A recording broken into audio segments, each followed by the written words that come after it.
Lors de la création d'une société, l'entrepreneur choisit une forme sociale correspondant à son projet.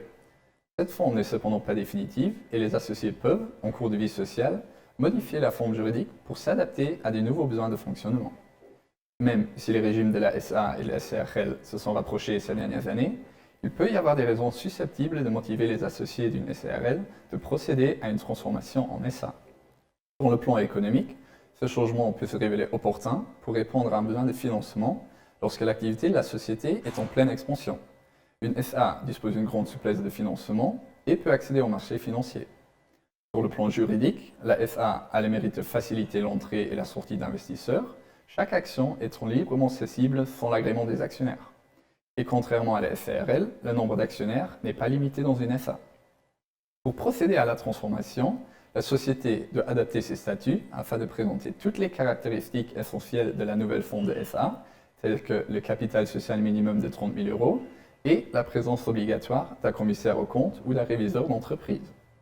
Une autre exigence est qu'un état financier de la société, résumant la situation active et passive, doit être établi 6 mois au maximum avant la transformation. Lorsque la SARL a fait l'objet d'un apport en nature dans les 2 ans précédant la transformation, des rapports supplémentaires de l'organe de gestion et d'un réviseur d'entreprise peuvent être requis. La décision de transformation relève finalement de l'Assemblée générale des associés. Lors de cette assemblée, qui doit se tenir devant un notaire, les associés vont également nommer les administrateurs et l'organe de contrôle et procéder à une refonte complète des statuts de la société pour s'adapter aux règles de fonctionnement de la SA. La transformation ne donne lieu ni à dissolution, ni à la création d'une personnalité juridique nouvelle.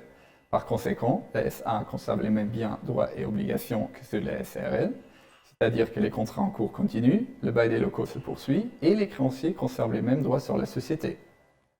La transformation de société est ainsi un mécanisme intéressant qui peut permettre à une société de changer de régime juridique tout en conservant sa personnalité morale.